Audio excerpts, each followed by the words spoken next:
രാവണ യുദ്ധത്തിൽ രാവണന്റെ തേരാളി വലിയൊരു സന്ദേശം നൽകുന്നുണ്ട്. രാവണൻ ക്ഷീണിതനായി കാണപ്പെടുമ്പോൾ ആ യുദ്ധഭൂമിയിൽ നിന്ന് തേര് ഓടിച്ച് വിജനമായ ഒരു സ്ഥലത്ത് കൊണ്ടുപോയി രാവണൻ വിശ്രമിക്കാൻ അവസരമൊരുക്കുന്ന തേരാളിയെ നമുക്ക് കാണാം. വാസ്തവത്തിൽ രാവണൻ തേരാളിയുടെ ഈ നടപടിയിൽ ആദ്യം ക്രുദ്ധനാവുകയാണ്. താൻ ഭീരുവാണെന്ന് ആളുകൾ വിചാരിക്കും.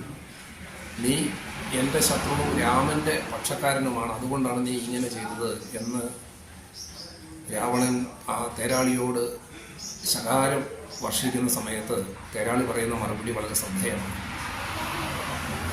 സാരഥി താനറിയണം മഹാരഥന്മാരുടെ സാധവും വാചിക സാരവും വൈരികൾക്കുള്ള ജയാജയകാലവും പോരിൽ നിന്നോന്നത ദേശവിശേഷവും എല്ലാം അറിഞ്ഞു രഥം നടത്തുന്നവനല്ലോ നിപുണനായുള്ള സൂതൻ.